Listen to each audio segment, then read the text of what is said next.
Et en fait, là où il faut être hyper honnête, les gens ont peur parce qu'ils savent que ce qu'ils font, c'est pas ouf. Ils sont là, les gens, ils disent, nous, on va créer une communauté, on va envoyer un message, on va faire un event, après, on va faire un Slack. Mais en fait, la question que tu dois te poser, et il faut être hyper honnête sur ça, c'est pourquoi tel DRH ou tel CMO, il accordera du temps sur ta communauté? Qu'est-ce que toi, tu lui offres? Pourquoi il va s'engager pour toi? Et une fois que tu as réglé ce sujet-là, que tu es hyper honnête et que tu te dis, OK, mais en fait, vouloir réunir pour réunir, ça n'a pas de sens.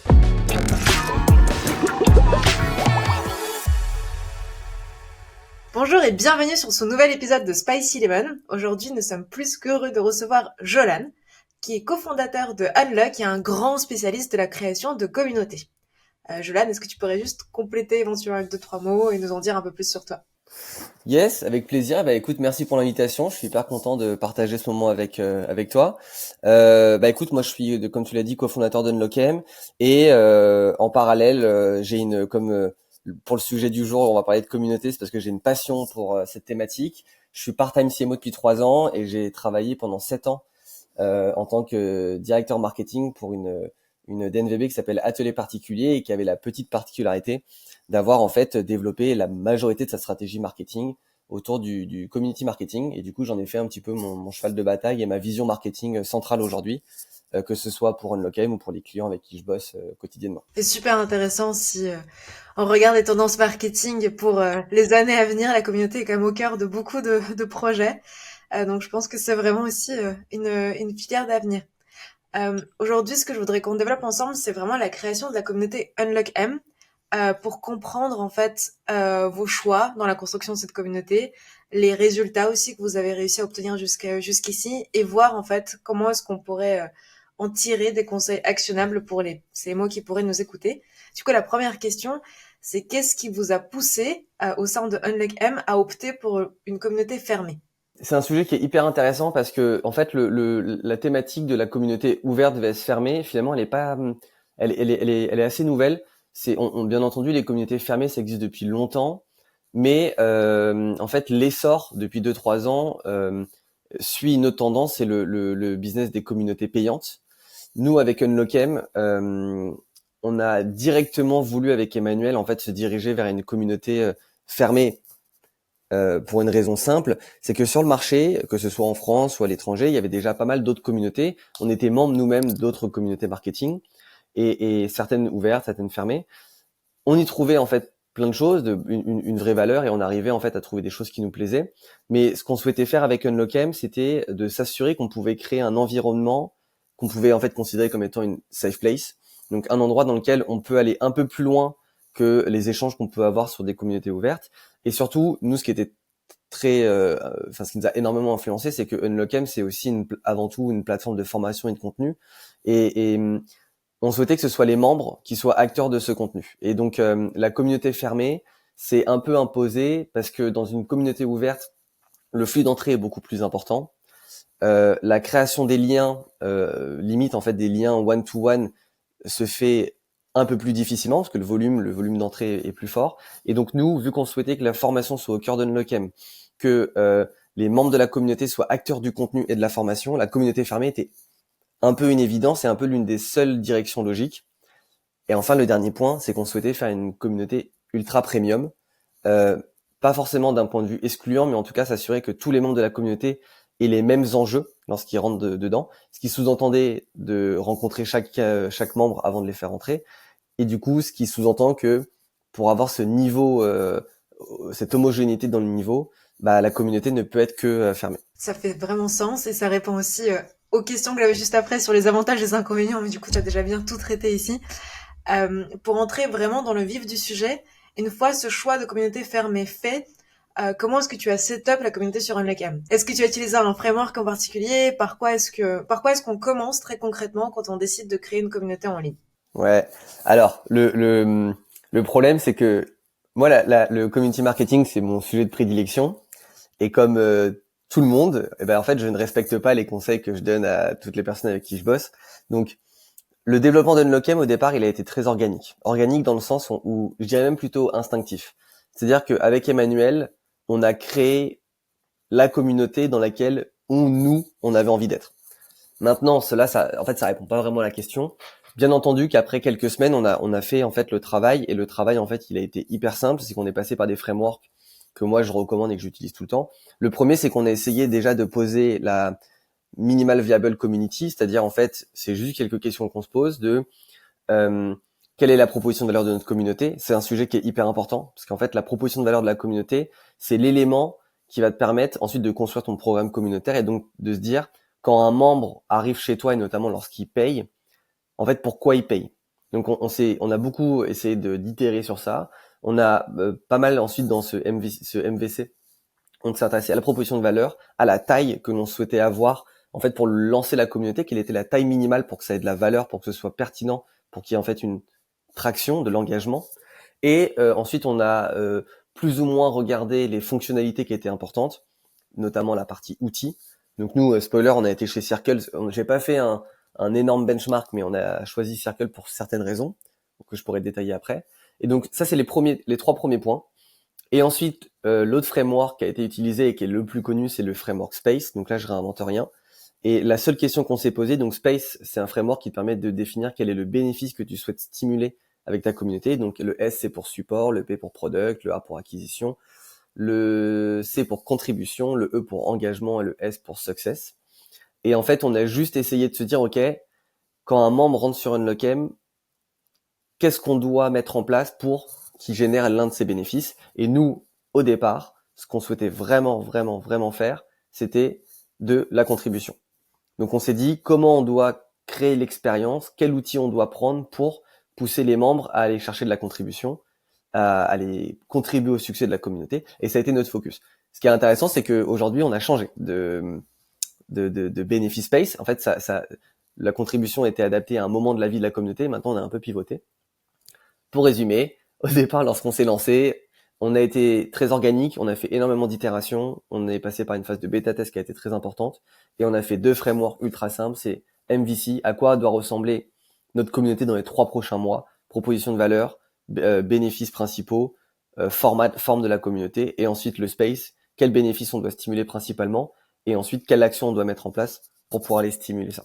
Top, j'ai plusieurs questions qui surviennent de là. Du coup, la première que tu as un peu poussée aussi, c'est sur Circle. Même si tu l'as aussi dit pendant le moment de préparation, t'as pas forcément fait un benchmark très détaillé de tous les outils qui existaient. Pourquoi ce choix de Circle? Je le vois très souvent dans les startups avec lesquelles je discute aussi. Ouais, bah alors déjà, mais j'en ai déjà parlé dans d'autres podcasts. Moi, je suis hyper fermé sur le sujet des outils, parce qu'en fait, quand on parle communauté, et moi je pense que c'est l'un des problèmes qu'on a en France. Aux US, ils sont pas du tout comme ça, et je trouve ça dingue. En fait, en France, directement, quand on parle communauté, on parle plateforme, alors que c'est une erreur, c'est une erreur, c'est vraiment une erreur. La vraie question qu'il faut se poser, c'est bénéfice business, bénéfice de la communauté, proposition de valeur, et après, tu choisis ta plateforme. Donc ça, c'est voilà, je voulais juste préciser ça. Maintenant, évidemment qu'il faut à un moment se poser la question de pourquoi on prend telle ou telle plateforme. Nous, dans notre benchmark, en fait, il a été fortement réduit parce que on était un peu pas pieds et poings liés, mais notre outil devait absolument pouvoir absorber très facilement du contenu et de la formation. Donc en fait, ça a éliminé les autres plateformes communautaires traditionnelles, tu vois, les WhatsApp, les Discord, Slack et compagnie, parce qu'en fait, ce n'est pas fait pour aller absorber du contenu de formation. Or nous, c'est 50% de notre valeur, même peut-être 60% de notre valeur. Et du coup, ça a réduit un peu le champ. Et Circle, pourquoi on a choisi Circle? En fait, il y a eu 2 raisons. J'ai testé un peu des plateformes, les Thinkific, Circle, et j'en ai testé une autre qui s'appelle, j'ai plus le nom, ça me reviendra peut-être, mais d'autres plateformes, vous trouverez facilement. Et en fait, Circle, pourquoi on l'a choisi? C'est parce qu'en fait, au moment où j'ai testé les plateformes pendant 1 mois, Circle est la seule et unique plateforme qui avait un rythme de lancement de nouvelles features qui était aussi rythmé que le niveau d'évolution de Unlockable. C'est-à-dire qu'en fait, toutes les semaines, ils sortaient des nouveaux trucs qui n'étaient pas toujours parfaits. Et moi, il y avait un truc que il y a un truc que je trouve très important quand tu choisis une plateforme communautaire, c'est de s'assurer de la vélocité de la communauté qui est derrière. Circle, ils ont leur communauté ultra engagée, les gens ils partagent beaucoup, elle vit. Et en fait, moi, j'étais rassuré de me dire que je vais choisir un outil où la communauté est très saine, et donc ça veut dire qu'il y a quand même une dynamique dans laquelle je vais pouvoir me positionner. Donc on a choisi ça, j'ai à peine regardé les coûts parce que c'était assez similaire, et en termes de features, en fait on a commencé quand c'était le tout début, Et aujourd'hui, tous les outils du marché, ils sortent des nouvelles features tous les 2 mois. Maintenant, ça devient hyper complet. Franchement, c'est un délire. Euh, Peut-être que ce serait pertinent d'aller voir un autre benchmark, mais maintenant qu'on a tout setup, je dois avouer que... Ouais, tout est déjà sur place. Et en revenant sur les frameworks, du coup, tu as dit qu'au début, votre objectif, c'était la contribution et après, ça a évolué. Pourquoi est-ce que ça a évolué? Est-ce que c'était une erreur, du coup, au début, de se focaliser sur la contribution ou cette évolution est liée à autre chose? Ouais, en fait, c'est parce que c'est l'un des trucs que je vois aussi couramment dans les boîtes avec qui je bosse. Typiquement, quasiment tout le monde en fait veut lancer une communauté pour faire de l'acquisition. C'est le truc qui est le plus sexy, qui donne envie, etc. Et en fait, ce qu'il faut comprendre, c'est qu'une communauté, c'est un produit avant tout. Moi, j'aime beaucoup les gens qui travaillent leur communauté comme ils travaillent le lancement d'un produit avec un go-to-market, avec une roadmap de features, de nouvelles choses qui évoluent, etc. Et en fait, nous, on a commencé par la contribution parce qu'on savait qu'on allait passer par un bêta-test. On savait qu'on avait besoin d'une quinzaine de personnes pour bêta-tester la plateforme. Et bêta-tester la plateforme, ça voulait dire quoi? Ça voulait dire qu'on voulait avoir 15 profils qu'on avait sélectionnés, hyper quali, avec qui on était proche, avec qui on avait envie de créer du lien, qui allaient pouvoir interagir sur tous les contenus de la plateforme. On voulait qu'ils contribuent à l'enrichissement du contenu. Maintenant, on avait aussi plus ou moins en tête, et en fait le day-to-day nous l'a un peu ramené, c'est que c'était pas viable de se dire que 100% des membres allaient arriver en jour 1 et directement contribuer, mettre des commentaires, créer du contenu, etc. En fait, ça prend du temps. C'est la courbe d'engagement d'un membre sur la communauté, elle est longue et on peut pas demander à quelqu'un qui arrive de s'engager direct. Et donc tous les éléments qu'on a mis en place sur les 3 premiers mois pour faire contribuer ces 15 profils, c'était pas pertinent de le conserver dans le programme communautaire. Et ensuite, nous, ce qu'on souhaitait, c'était plutôt que on passe d'un focus contribution à un focus engagement support.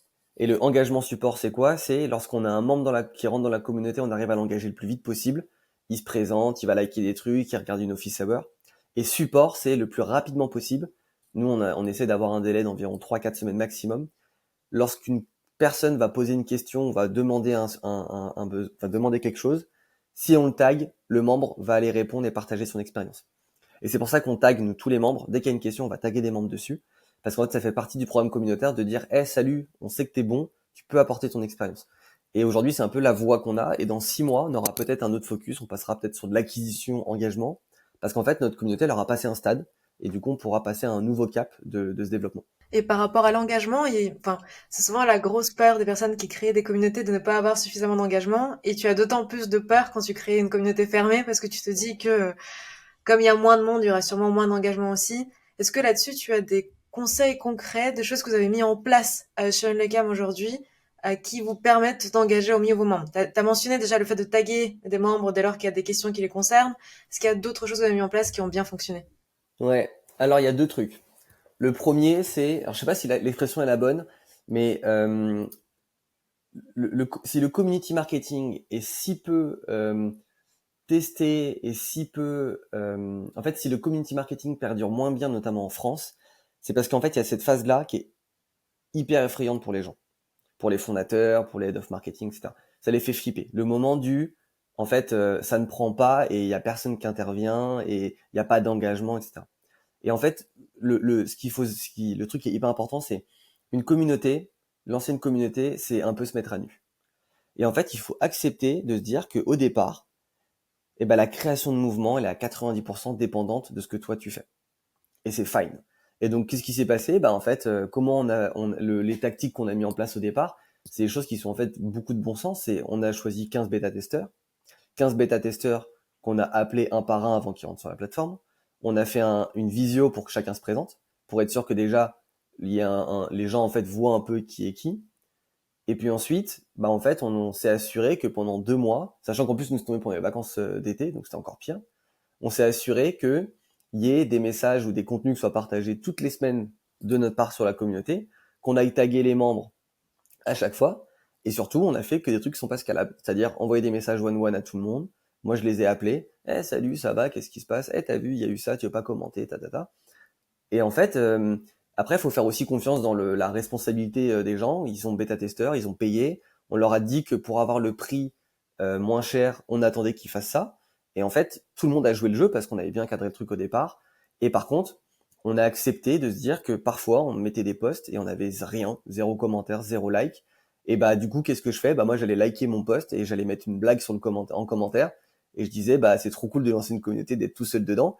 Et en fait, c'est ok, les gens, ils oublient, puis petit à petit, ça va. Et en fait, il faut l'accepter. Et une fois que tu as passé ça, que tu as détendu le truc, que tu as parlé avec les gens one-one, que tu les as tagués, que tu leur as envoyé des commentaires, enfin, que tu as fait tout ça, petit à petit, ça prend. Et ensuite, c'est terminé. Une fois que c'est lancé, les bases sont saines, les nouveaux membres qui arrivent, ils arrivent dans un truc dynamique. Et après, ça lance quelque chose et c'est beaucoup, beaucoup plus simple. Top. Non, mais ça fait sens. Et puis, ça se voit que vous faites beaucoup de one-to-one quand on est sur Unlock'em. Pas le choix. Ouais. En fait, le truc qu'il faut quand même, je sais pas si c'est pertinent de le préciser, mais communauté ouverte vs communauté fermée. Communauté ouverte, tout le monde peut rentrer. Donc le niveau d'engagement, par essence, si tu fais pas n'importe quoi, il est hyper fort. C'est typiquement les Slack ou les WhatsApp. Ça, le problème de ça, c'est que tu as un problème ensuite de management de la parole, de s'assurer que les choses qui sont dites et faites sont bonnes. Et le 80% des communautés qui foirent, c'est parce qu'en fait, ça se transforme ensuite en pod ou en truc promotionnel. Quand tu fais une communauté fermée, t'as pas ce défaut-là. Par contre, en fait, vu que tu contrôles le robinet pour que les gens rentrent, bien entendu que le flux est pas le bon. Et moi, tu vois, le truc que j'avais dit au tout départ aux membres, c'est sur Unlock'em, et je le dis encore aujourd'hui en démo, sur Unlock'em, notre but, c'est pas que t'aies des messages tous les jours, c'est que s'il y a un truc à lire, à voir ou à commenter cette semaine, un truc stylé qui a de l'impact sur ton quotidien, ce soit sur Unlock'em. Et si on fait ça, c'est gagné. Et on est aligné avec ça. Et donc, en gros, moi, j'ai pas de problème à me dire que des fois, pendant une journée et demie, il y a rien. Parce qu'en fait, il y a rien, parce qu'il y a rien à dire de vraiment intéressant et ça va pas changer leur journée. Donc, on le fait pas. Si par contre, tu fais une communauté fermée en ayant pour ambition d'avoir 30 messages par jour, il y a une incohérence dans la vision que tu es en train de développer et ça peut pas matcher. Ou alors, c'est une communauté faussement fermée. Et du coup, bah, c'est un autre délire. Et par rapport au message, il y a la personnalisation, et peut-être que cette question n'est pas pertinente, on l'enlèvera. Est-ce que tu as mis en place potentiellement des automatisations aujourd'hui de personnalisation, de relance, ou pas tant que ça? Ouais, en fait, les communautés, elles sont peu scalables au départ et ensuite tu gagnes. Aujourd'hui, alors moi, je suis toujours hyper investi dans l'animation parce que j'ai l'impression que j'ai pas encore trouvé le meilleur programme communautaire. Mais typiquement, toutes les actions que j'avais mis en place au départ, que sont, en fait, pardon, ce qui est hyper important ce qui est hyper important, c'est au départ de faire des choses qui sont pas trop scalables, comme dans n'importe quoi quand tu lances un nouveau produit en marketing, etc. D'identifier ce qui a de la valeur et d'essayer de l'automatiser le plus vite possible. Typiquement, moi, j'ai identifié 3 points. Le point numéro 1, c'est l'onboarding. C'est hyper classique. Mais ça, au départ, je le faisais à la main. J'ai réussi à identifier le moment où c'était clé, les bonnes relances, et maintenant, j'ai un flow qui tourne. Et en fait, je me préoccupe plus de ça. Et ça tourne bien, c'est nickel. Le deuxième point, c'est les office hours. On s'est rendu compte que les office hours, les lives qu'on faisait chaque mois, ils avaient beaucoup d'impact, sauf que les gens trouvaient pas naturellement où est-ce que c'était. Au départ, je le faisais à la main. Maintenant, j'ai des automatisations qui tournent et en fait, toutes les semaines, ça envoie aux inactifs depuis 2 semaines la nouvelle office hour qui va sortir et leur demande de s'inscrire. Ok, game changer, ça change tout. Et le troisième point qu'on est en train de regarder, c'est les gens qui consultent des formations sans les valider pour leur dire, attends, t'as fait la formation, bah maintenant, valide-la et dis-nous ce que t'en as pensé et récupérer un feedback. Et petit à petit, tu rajoutes des briques d'automatisation. En plus, Circle sort des features toutes les 3 semaines où ça permet de monter en compétence sur ça, de créer des segments, etc.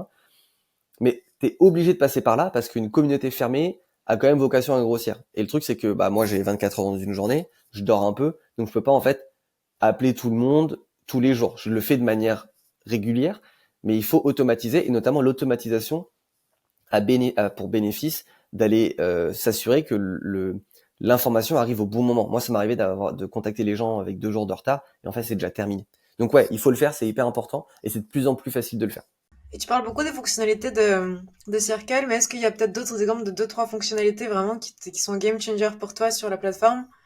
Et je pensais aussi notamment, on t'avait mentionné avant cet enregistrement-là, tu as mentionné la création du chatbot que tu voulais créer aussi avec les membres.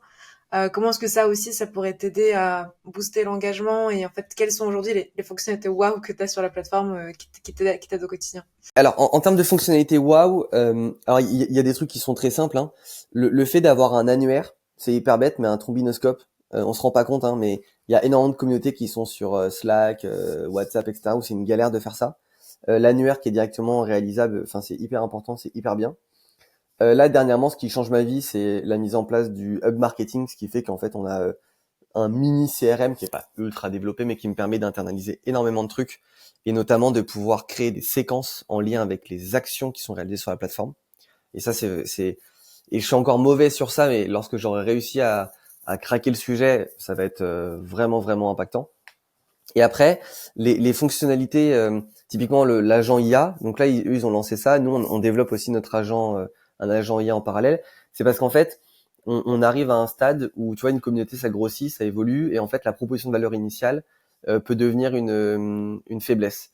Aujourd'hui, on doit avoir plus de 800 contenus ou 900 contenus dispo sur la plateforme, entre les formations, les lives, les résumés, les posts et tout. Le problème, c'est que quelqu'un qui arrive aujourd'hui, maintenant, tout de suite, eh ben, il peut pas trouver les super contenus qu'il y avait eu il y a 3 mois. En tout cas, ça demande beaucoup d'efforts. Et donc, en fait, là, maintenant, on a lancé le sujet des agents IA parce qu'en fait, on souhaite qu'un membre de la communauté, il ait juste besoin de poser une question à l'agent et qu'on puisse lui faire le listing des contenus qu'il doit aller regarder. C'était pas là, on n'avait pas ce problème-là il y a 6 mois parce qu'en fait, on avait moins de ressources. Maintenant, ça commence à être un petit peu trop big et on n'a pas le choix d'aller plus vite sur cette partie-là parce que sinon, ça va avoir un vrai impact sur la consommation. Et vu que nous, on souhaite que le contenu reste ultra central dans ce qu'on fait, parce que c'est notre différenciation par rapport aux autres communautés du marché, il faut qu'on soit assez proactif sur ça. Et juste pour être encore plus concret, et pareil, on pourra aussi couper, c'est la question de vraiment pertinente aussi, mais la fidélisation des membres, c'est quand même un énorme enjeu pour beaucoup d'entreprises. Et là, tu as mentionné quelques séquences, quelques moments que vous avez mis en place pour automatiser notamment l'engagement de la communauté sur le long terme. Est-ce que tu pourrais préciser un peu, lister quelques moments clés de la vie d'un membre sur une communauté où il te paraît essentiel de créer des séquences pour relancer les membres à ce moment-là, pour garder de l'engagement sur le long terme? Ouais, of course. Alors, en fait, ce qu'il faut bien comprendre, je vais essayer d'expliquer avec Circle, je vais essayer d'expliquer avec Unlockem, mais il faudra essayer ensuite de transposer par rapport à la situation ou votre cas communautaire ou votre cas produit. La courbe d'engagement sur une communauté, elle n'est pas la même que dans une audience classique. Dans une communauté, en fait, la courbe, en fait, elle commence tout doucement et d'un coup, une fois qu'on passe, il y a un moment où ça bascule et ensuite ça explose. Donc l'enjeu pour une personne qui gère une communauté, c'est d'identifier à partir de quel moment ça bascule. Nous, on a identifié que le moment de bascule, il était après la participation à la première office hour. Quand tu viens en live et que tu es avec d'autres membres, directement, ton niveau d'engagement sur la plateforme, il est beaucoup plus fort. Donc, notre programme de relance, d'animation, de fidélisation, il est orienté autour de ça. Tout le départ, mon seul et unique objectif, c'est entre le moment où le membre s'inscrit et la première office hour, de mettre en place des workflows pour aller le faire s'inscrire et participer à une office hour. Donc c'est explication de ce qu'est une office hour, automatiquement. Puis ensuite, s'il n'a pas été encore participé, lui envoyer la prochaine office hour qui va arriver. Puis lui préciser, lui envoyer un message, des fois en one-one, c'est pas encore automatisé, qu'il y a un résumé qui est possible, etc. Et tout le reste, superflu. Moi, j'ai killé tout le reste. Mon seul objectif, c'est qu'entre le moment où il se connecte, le plus rapidement possible, c'est comme pour un SaaS, tu veux qu'il utilise ton produit, moi ce que je veux, c'est qu'il aille faire une office hour. Une fois qu'il a fait sa première office hour, je souhaite qu'il découvre de nouvelles fonctionnalités. Et donc la fidélisation, elle passe pas par le fait que la personne va se connecter souvent, mais par le fait qu'à chaque nouvelle connexion, elle va faire quelque chose de différent. Et donc du coup, moi, ce que j'essaye de faire, et ce qu'on a mis en place avec Emmanuel, c'est des workflows qui sont, après ta première office hour, on te partage le résumé et on te demande de mettre un commentaire. Quelques semaines plus tard, s'il n'y a pas eu de nouvelles actions, on t'envoie un email un peu genre de relance. Voici ce que tu as manqué sur la communauté. Va partager ton avis. Parce qu'en fait, on veut qu'il commente. Dès qu'on a réussi à avoir un commentaire, on passe à l'étape suivante, qui est du coup le faire s'activer sur une formation. Et donc là, on a un nouveau flow qui arrive, c'est hey, voici les formations que t'as pas encore vues ou qui sont déjà disponibles, va la regarder, etc. Et nous, en fait, on l'a découpé comme ça. On s'est dit, on va pas. Et après, on va se focus sur des actions à réaliser, parce que je sais qu'un membre qui fait une office hour, un ou plusieurs commentaires et une formation, on l'a engagé pour au moins 4-5 points. C'est ce qu'on a vu sur le niveau les premières cohortes.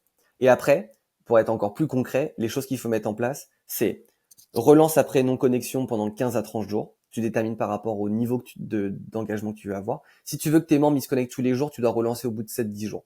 Si tu veux que tes membres se connectent une fois par semaine, tu dois relancer au bout de 30 jours. Donc c'est relance automatique des hey, où est-ce que t'es, qu'est-ce qui se passe, regarde ce qui est sorti, etc.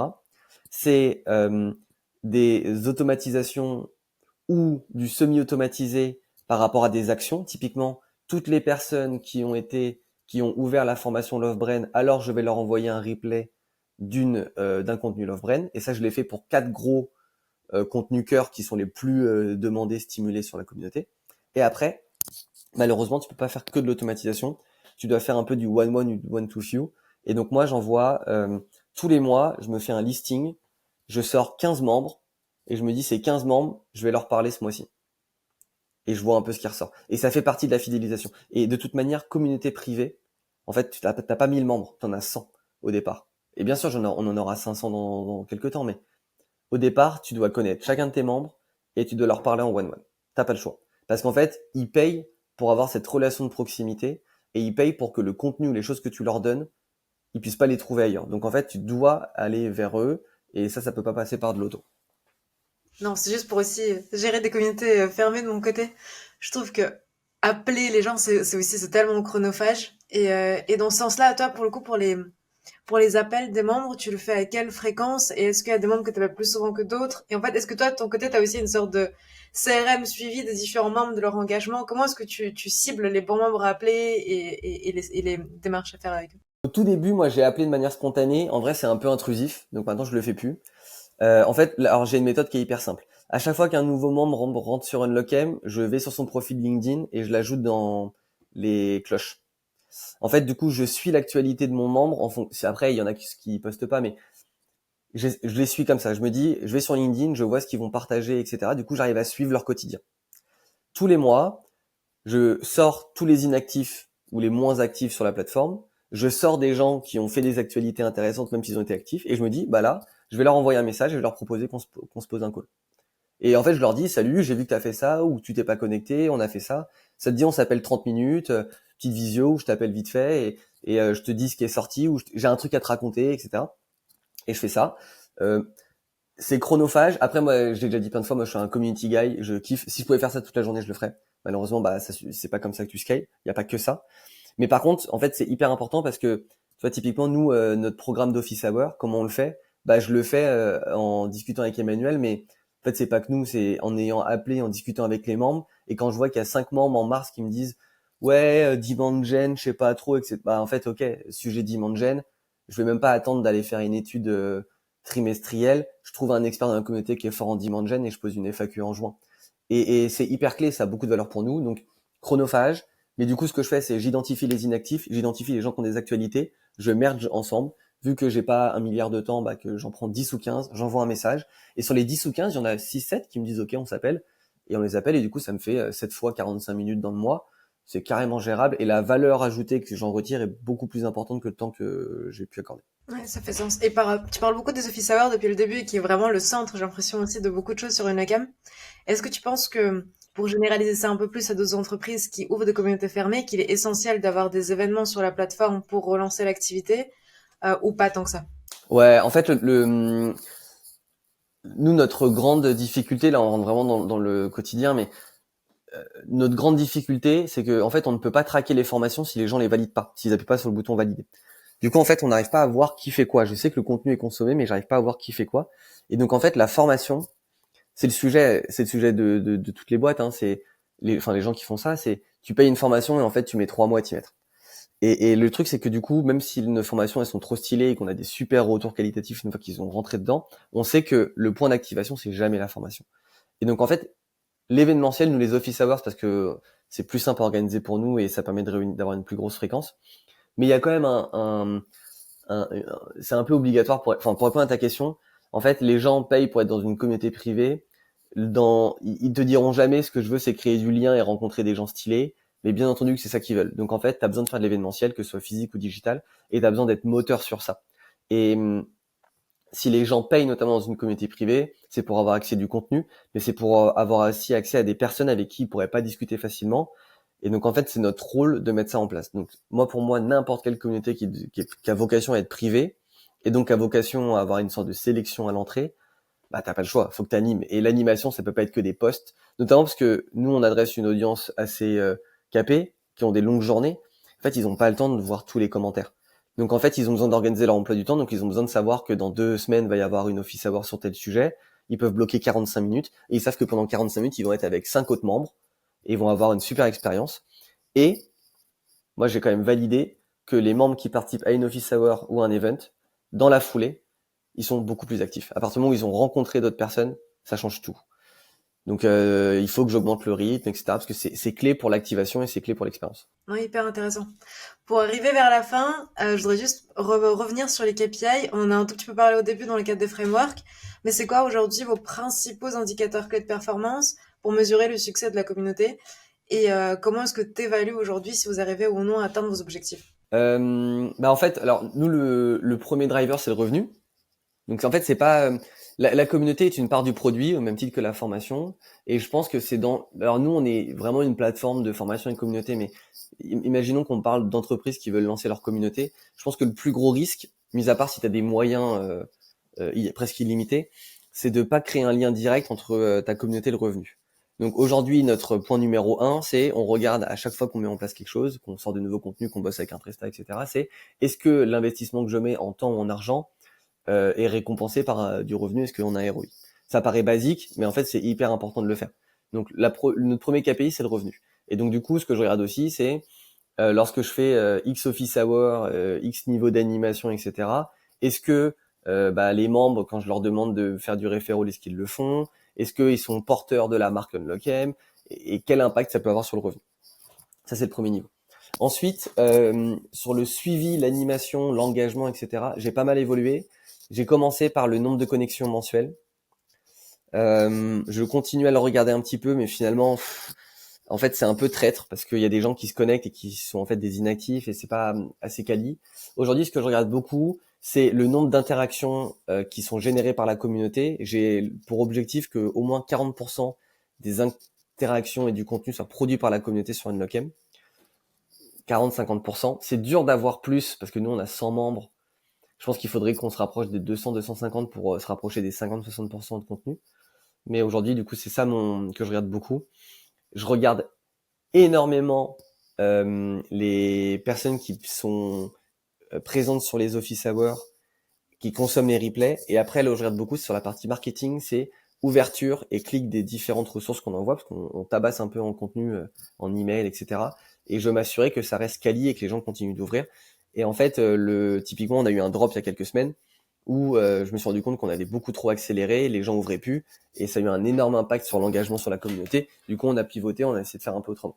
Donc, revenu, et ensuite, j'ai une ou deux métriques d'engagement maximum. Et je pense que le piège dans lequel il faut pas tomber, c'est quand tu es dans une communauté privée, de vouloir uniquement regarder des éléments quantitatifs.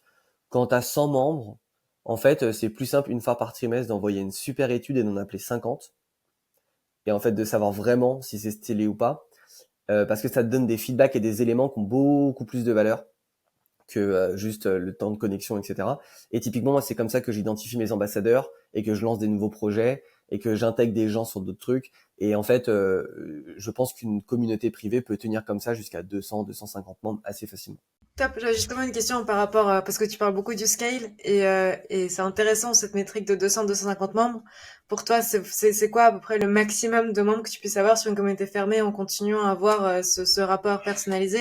Est-ce que ça se capte ou est-ce que en fait maintenant aujourd'hui avec l'automatisation ça peut scaler à l'infini? Est-ce que tu as un avis là-dessus? Ouais. En fait, les communautés privées, pour moi, il n'y a pas de limite. Alors, peut-être 100 000, mais tu vois, genre, on peut très bien... Unlock'em, demain, pourrait très bien avoir plusieurs milliers de personnes. Le seul sujet, c'est la segmentation. En fait, une communauté, c'est pas différent du travail marketing qu'on fait avec ses ICP, ses personnels, la segmentation ou d'un programme ambassadeur ou d'un programme client. Ce qui est clé, c'est de toujours avoir en tête que les membres qui sont arrivés au début, ils montent en maturité et à un moment, ils ont besoin d'autre chose que les gens qui vont arriver ensuite. Et puis aussi, il y a un sujet de aujourd'hui, nous, on est très orienté VP marketing, CMO, etc. Peut-être que demain, on aura vocation à aller chercher des profils un peu moins expérimentés. Du coup, c'est un nouveau segment. Et quelle expérience on leur fait vivre? Ce sera pas la même que les CMO qui sont chez nous. Et du coup, en fait, pour moi, il n'y a pas trop de limite de volume à aller, de volume de personnes que tu peux aller prendre. Là où il faut être très attentif, c'est revenir en fait au travail qu'on a fait initialement de quelle est la proposition de valeur. Et donc en fait, le seul sujet, c'est ok, j'ai une plateforme, on a plein d'outils, on peut onboarder plein de gens en même temps. Moi, demain, je peux onboarder 100 personnes d'un coup sur Circle, ça pose pas de problème. Ce sera toujours aussi qualitatif. La question qu'il faut se poser, c'est est-ce que ces 100 personnes, ils vont arriver, c'est le même profil que mes membres initiaux, et est-ce qu'ils ont besoin des mêmes sujets? est-ce que notre proposition de valeur elle répond bien au truc. Donc la seule question qu'il faut se poser, c'est est-ce que ta proposition de valeur initiale, elle est alignée pour le scale? Sinon, comment tu revois ta proposition de valeur? C'est-à-dire que tu réouvres ta proposition de valeur, par exemple, ou tu la modifies, tu changes.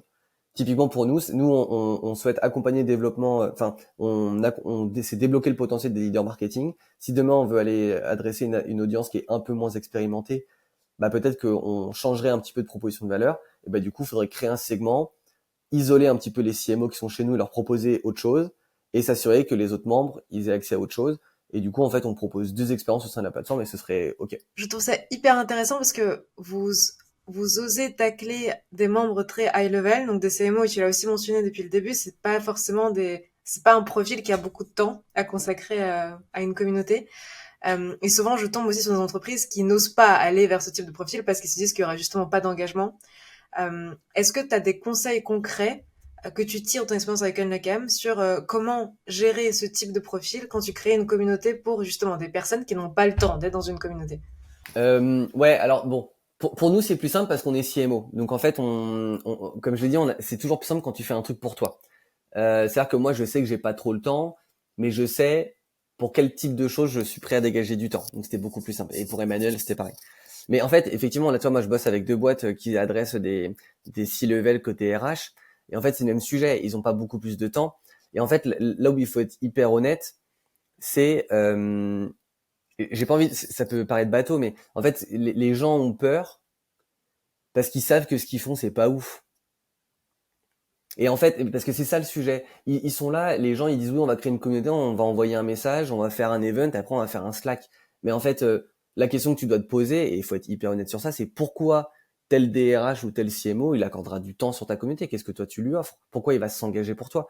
Et une fois que tu as réglé ce sujet-là, que tu es hyper honnête et que tu te dis, OK, bah là, je vais chercher tel profil de membre et je vais les chercher pour leur faire vivre telle expérience. Et des fois, ça peut être des trucs tout bêtes, hein. J'avais bossé avec une boîte dans la finance. Eux, ils voulaient aller chercher 100 membres, 100 profils dans la financier pour les faire co-créer un super gros événement à la fin de l'année. Bah, en fait, la mission, elle était claire. Ils ont été chercher des gens qui étaient intéressés par le sujet. Ils leur ont dit, écoutez, vous serez les stars de notre event et on a besoin de vous intégrer. Et bien entendu que les gens, ils vont s'investir pour ça. Et une fois que l'event, il est terminé, bah, faut voir quelle nouvelle aventure tu proposes. Mais en fait, vouloir réunir pour réunir, ça n'a pas de sens. Et du coup, les gens n'adressent pas cette audience-là. Le faute de temps, c'est pas ça. C'est comme le content. C'est une faute de qualité. Une newsletter, même si la newsletter, elle fait 50 lignes, si elle est bien, elle sera lue. Et, et c'est de la fainéantise intellectuelle ou j'en sais rien, où les gens se disent oui, non, c'est juste que ce que vous faites, c'est pas ouf. Et donc, du coup, les gens, bien entendu, qui vont pas s'intéresser, et il faut être plus exigeant avec ce que vous souhaitez faire. C'est qu'une question d'exigence et d'honnêteté. Et après, pour que ce soit très concret, le seul moyen de valider que ce que tu fais c'est bien ou pas, parce qu'il n'y a pas de problème, tu peux très bien itérer, et ben tu prends ton email, ton téléphone, si tu es dans une boîte où tu adresses des directeurs commerciaux ou des directrices commerciales, t'en appelles 10 et tu lui dis écoute, demain je vais faire ça, mon objectif c'est de faire ça dans ton quotidien, qu'est-ce que je dois faire pour que ce soit stylé? Et quand la personne elle donne des retours, t'attends pas qu'ils disent oui, je te rappelle, etc. Tu dis ok, et ben je lance un WhatsApp demain. Et tu lances le WhatsApp. Et en fait, tu lances le truc et tu vois si ça répond ou pas. Et en fonction de ça, tu dis ok, bah maintenant on a vu ce qui était pertinent pour eux. Et ben on passe à l'étape suivante, on fait quelque chose de plus quali, etc. Mais les gens ils ont le temps si c'est bien. Hyper clair. Parfait. Bah, merci beaucoup, Jolan. C'était, je pense, super clair et très, très motivant. J'espère que ça va aussi motiver plein de personnes à aller sur Unlocam. J'espère, ouais. Bah après, bon de toute façon les gens s'ils veulent rejoindre le camp, vous m'envoyez un petit message à moi ou à Emmanuel et puis à dispo. Hein. J'espère que ça t'a aidé, que c'était assez concret. C'était super concret. Non, je pense que c'était très pertinent et très concret. Donc, merci pour tout. C'était vraiment très chouette. Trop bien. Sympa.